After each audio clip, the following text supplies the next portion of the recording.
Russian drones have struck critical infrastructure in Ukraine's western Ternopil and Rivne regions overnight, according to the Ukrainian Air Force. The attack left part of the city of Ternopil without electricity, according to its mayor, a week after Moscow's strikes cut power to much of the city and its surrounding region. State Emergency Service of Ukraine in Ternopil region released this video, it says, shows rescuers working on the aftermath of a site. Of course, we're not able to confirm the location or dates when this video was recorded, but the mayor said on his Telegram messaging channel, energy workers and rescuers are eliminating the consequences of the attack. Stock up on water, charge your phones. Ternopil lies about 220 kilometers east of the NATO member Poland. Russia mounted two big attacks on Ukraine's energy infrastructure in November, triggering power cuts across the country in the build-up to winter.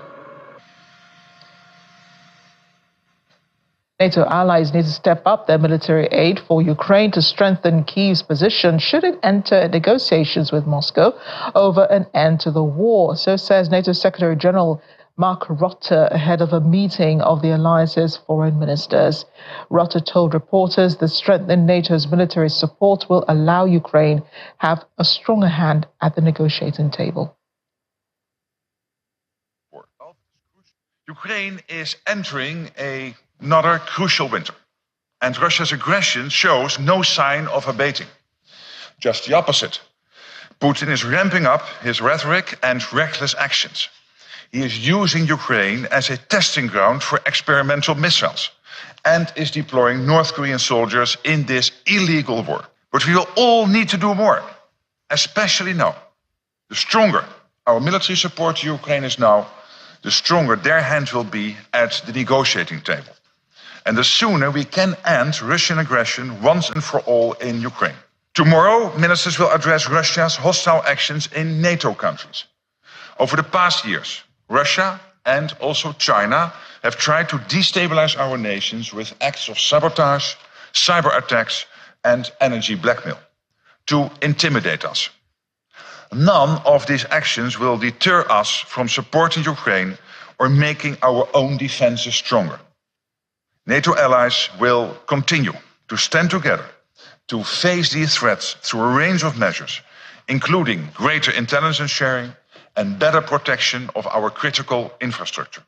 Let me be very firm on this, and here I will quote Zelensky end of February 2022, when some countries offered him a plane to bring him into safety in Poland. And he said, I don't need a ride, I need ammunition. I would now argue that Ukraine doesn't need more ideas on what a peace process could look like. And you and I can sit together and drink a cup of coffee and we can think of many ways how to deal with a peace process whenever that starts. But I would argue, let's not have all these discussions step by step on what a peace process might look like. Make sure that Ukraine has what it needs to get to a position of strength when those peace talks start, when the Ukrainian government has decided they are ready to do so. Meanwhile, the Kremlin says a U.S. decision to send another weapons package to Ukraine worth $725 million shows that the outgoing Biden administration is determined to throw oil on the fire of the war in Ukraine to ensure the conflict continues. Kremlin spokesperson Dmitry Peskov was making the comments in a phone conversation with reporters earlier today. He said the aid package would not change the situation on the front line.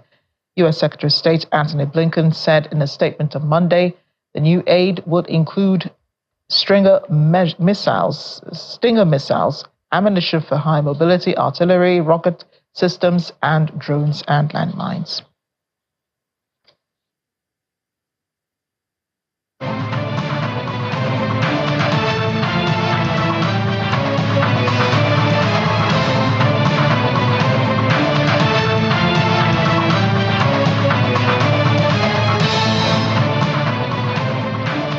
Checking on Syria as thousands of residents are fleeing Aleppo city, the second largest in Syria.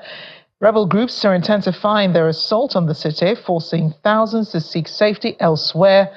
Even local media is reporting this. The rebel groups fired shells at a dormitory complex in Aleppo on November 29 and formed a so-called military government and imposed a curfew in Aleppo on Monday. According to state television, there are reports that the anti-government forces have been arresting people, raiding and searching homes. Some rebel group members entered public institutions to rob property and forced public institution employees to work for them through intimidation. The head of the Aleppo largest power plant told a China media group that their employees have been detained by the rebel groups and are not allowed to leave the power plant. This has resulted in a mass exodus from Aleppo as residents desperately seek safety from the escalating violence.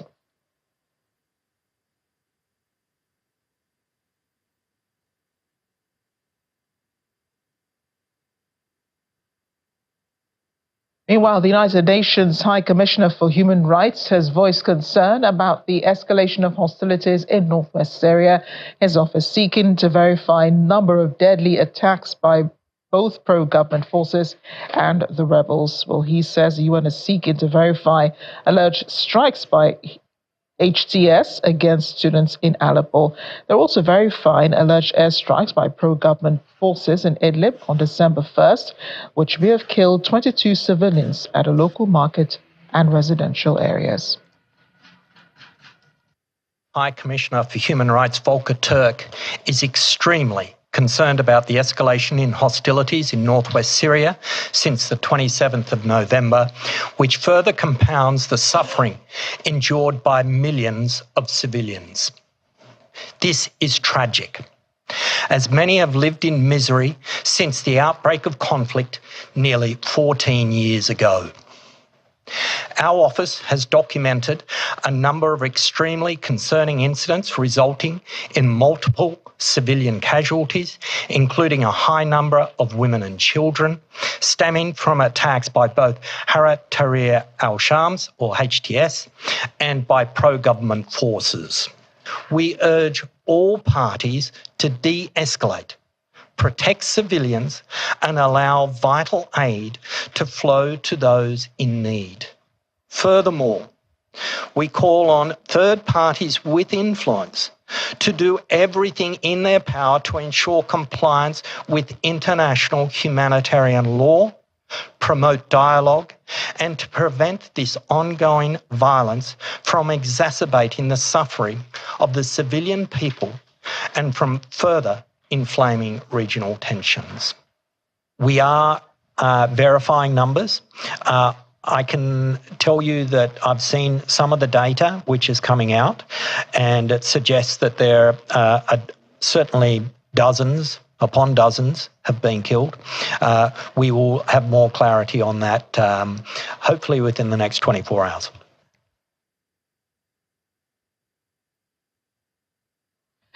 On to another story. We're trailing at this hour South Korea's President Yoon Suk-yeol declaring emergency martial law in the country. A move comes as Yoon's People Power Party and the main opposition Democratic Party continue to disagree over next year's budget bill. In a surprise late-night television address, President Yoon says the measure is necessary to protect the country from North Korea's communist forces and to eliminate anti-state elements. According to local news agencies, those who violate martial law can be arrested without warrant. In addition, all media and publishers will be under the martial law command and activities, and as also reported, parliamentary activity is banned in the country.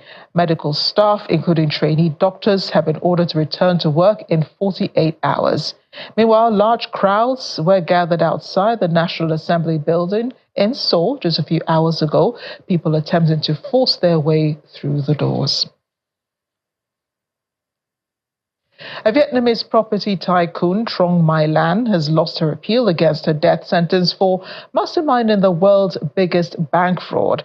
The court found her guilty of embezzling $12 billion and misappropriating $27 billion, amounted to $44 billion over a 10-year period. According to the trial court, the 68-year-old had secretly controlled Saigon Commercial Bank, Vietnam's fifth biggest lender, and taken out loans and cash through a web of shell companies. Miss Mylan is now scrambling to save her life by meeting a deadline, which provides for her sentence to be commuted to life imprisonment if she can pay back 75% of what she embezzled. She can still petition the president for amnesty, as this is not her final appeal. The French government has indicated huge concern as to its possible collapse later this week after far-right and left-wing parties said they will vote in favor of a no-confidence motion against Prime Minister Michel Barnier.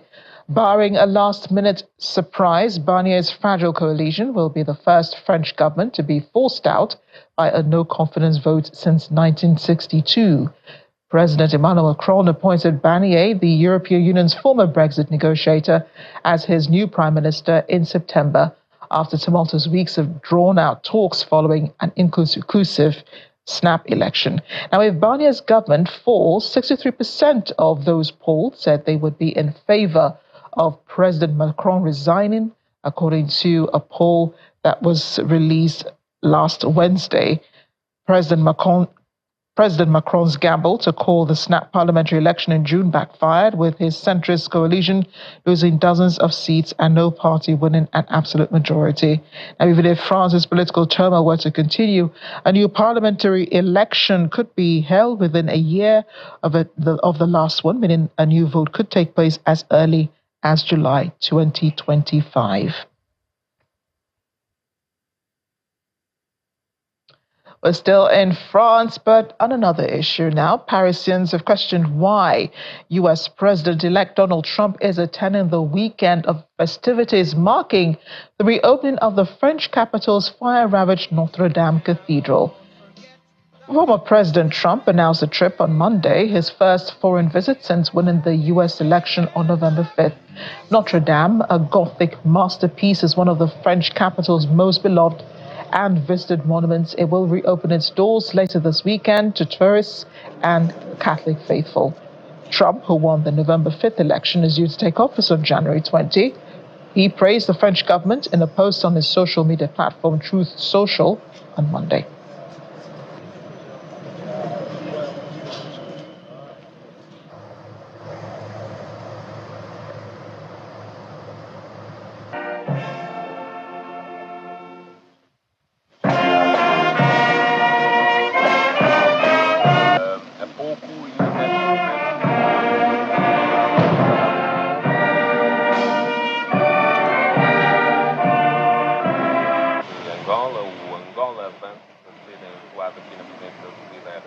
Mr. President, why did you change your mind and pardon your son? That is U.S. President Joe Biden on his much-awaited visit to Angola, which fulfills his promise to visit sub-Saharan Africa during his presidency. Upon his arrival, he was welcomed by President João Lourenço. The trip is focused on a U.S.-backed railway project, the Lobito Corridor, which links resource-rich Democratic Republic of Congo and Zambia to the Angolan port of Lobito on the Atlantic Ocean. Partly funded by a U.S. loan, the Lobito Corridor would make it faster and easier to export critical minerals such as copper and cobalt towards the United States, which has been widely seen as a way to divert some of those resources from China. Copper and cobalt sourced from Congo mines are major components of batteries and other electronics. President Biden will also tour the National Slavery Museum and various facilities in Lobito.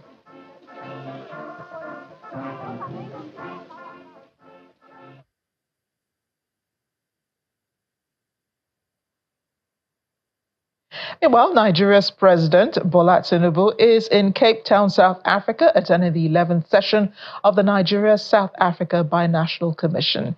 It was received by South Africa's Minister of International Relations and Cooperation, Roland Lamola, alongside Nigeria's Minister of State for Foreign Affairs, Bianca Odumegwu Ojukwu. The Nigeria-South Africa Binational Commission deliberations with South Africa's President, Cyril Ramaphosa, will cover themes such as political consultations, consular and migration, banking and finance, defense and security, manufacturing, social sector, mines and energy, and other topics. The Nigeria-South Africa Binational Commission was established in 1999 to strengthen ties of friendship and cooperation between the two nations.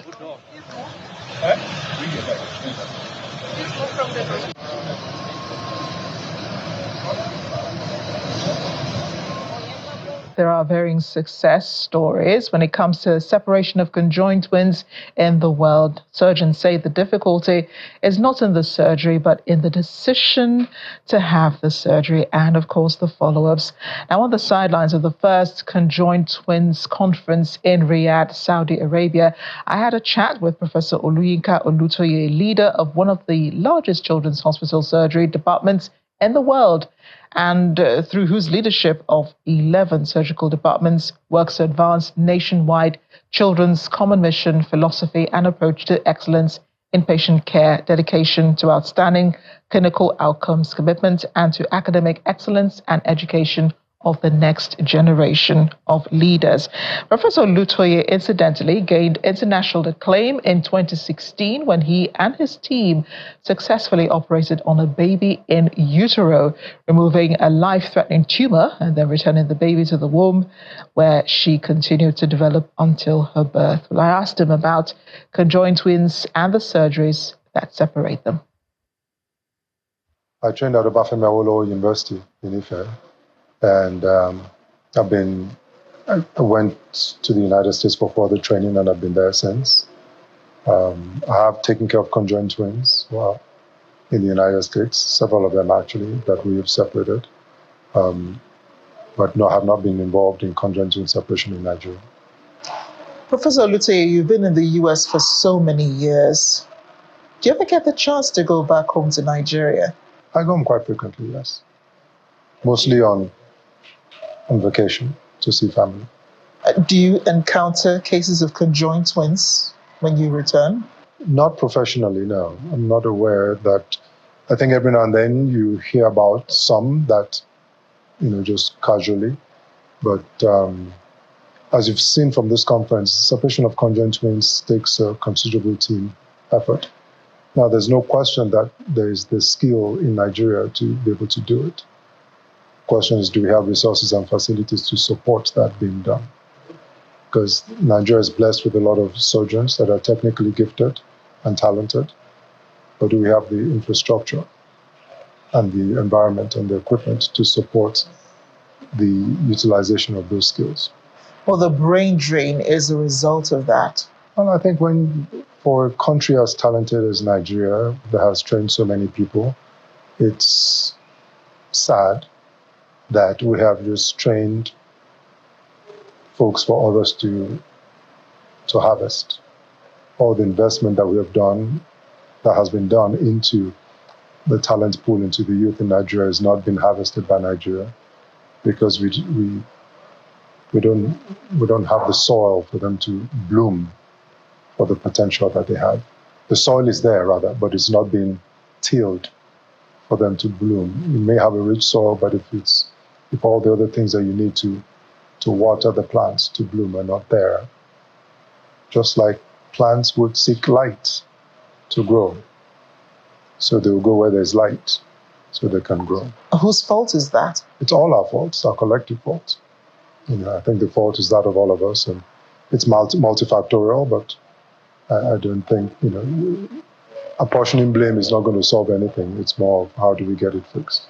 Back to the issue of conjoined twins, what would you consider a success story?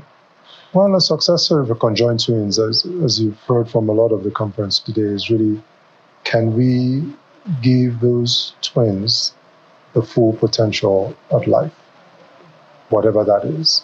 As we know, some twins are not separable. And if that's the case, can we help them function to the best of their abilities and capacities? Some can be separated, and can it be done in a way that they can have the full potential of what they can do afterwards? So determining what that potential is an individual decision. And so it's dependent on the circumstance, on the fusion, and on what's possible, and on what the potential risks and benefits of separation or non-separation would be. So it has to be decided on a case-by-case basis. What is the success rate in the United States? So it's pretty good. I mean, depending on the case. Again, like every delicate case, it's about case selection. If you select the right case with the right people, with the right environment, the outcomes should be pretty good. There's some that regardless of what you do, the outcomes will not be good. There's some conjoined twins that you know that just in the process of separation, one twin would not have enough left to survive. So you know that going up into it as a planned outcome of that procedure. And if that's what the desire is, then while that may not be ideal, that is the optimum outcome in that particular case. There's some where the plan is to have two healthy kids, and hopefully in all cases that should be what's obtained afterwards. Are there situations where you've had to advise parents or caregivers not to go ahead with surgery because after separation, it is very likely that these children will become dependents for the rest of their lives? Well, again, that's where the individual decision comes. So it's important to, in any situation, I think there's shared decision making. It's not just enough for the medical personnel to tell the patient or tell the family what to do or not to do, but it's important to actually state what is possible, what is not possible, what are the risks and benefits of what line of action. And I think by the time it's clearly stated, the options become clear as to what the appropriate decision to make is. Realizing that what I find intolerable may not be intolerable for you, or what I find tolerable may not be tolerable for you. So it's a matter of laying clearly what the goals and endpoints are for the families to decide. The challenge with conjoined twins is because many times the decisions are being made for children that are too young to make a decision for themselves. So the parents are having to make those decisions on their behalf. And those children are essentially subject to the results of those decisions. But it's not just about conjoined twins alone. That's what parents do all the time, make the best decisions they can for their children. What has been your most memorable case?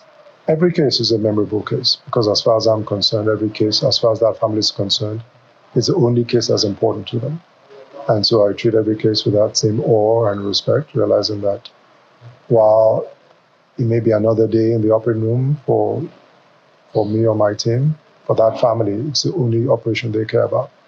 And so I try to treat it with that same level of respect and awe. Any plans to retire back to Nigeria? My plans have always been to be engaged and involved in Nigeria to the extent with which that's possible. But then at the same time, it's that caveat to the extent to which it's possible.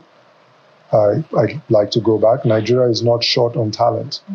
So another doctor going back to Nigeria is not the solution for Nigeria. The question is, how can we encourage and make sure that those that we have there are well utilized and functioning well and well resourced, such that there isn't the flight that's happening to a lot of physicians in Nigeria. Thank you again, Professor Olutoye. You're welcome. Professor Olutoye doing great work around the world. In Malaysia, residents in the town of Tompat, North Kelantan, have returned to their submerged homes and shops as one of the worst floods in decades began receding in some areas in the country. Flooded buildings and upturned cars could be seen as residents surveyed the damage and began the clear-up. Malaysia faces a second wave of heavy rain and potential flooding this week, according to authorities. Since last week, 27 people have died. More than 500,000 households in the neighboring Southeast Asian countries have been hit by torrential rain and flooding that authorities say have been the most severe in years. The immediate situation has improved in some areas and water levels have eased, according to government data.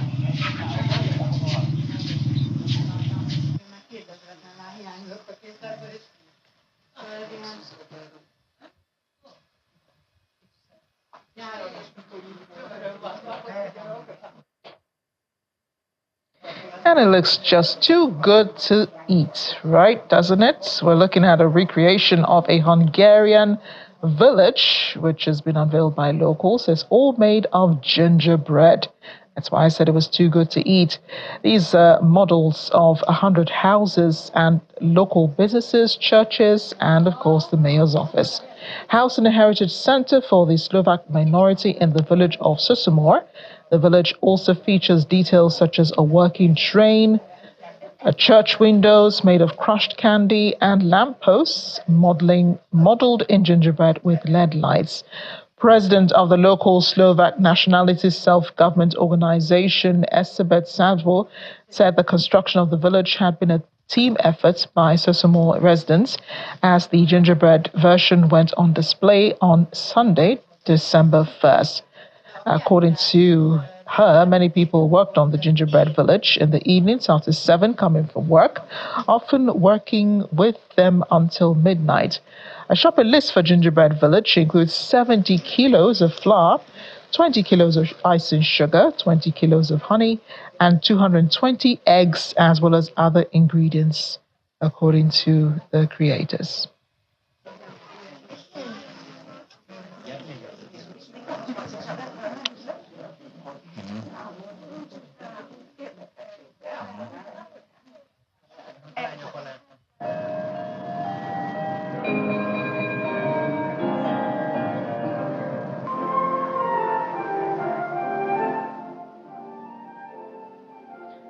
Well, this is our final story for today, isn't it? First Lady Jill Biden unveiling the White House's holiday decorations with a theme for the year being a season of peace and light.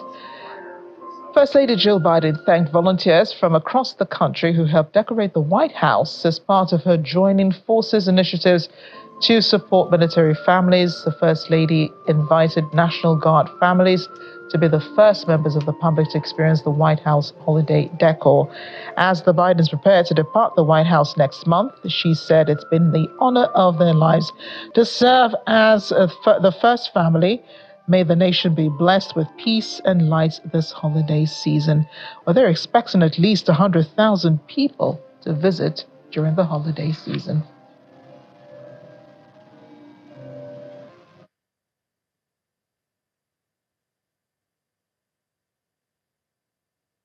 To serve as your first family. May our nation be blessed with peace and light this holiday season. Merry Christmas, happy holidays. We love you all. Thank you.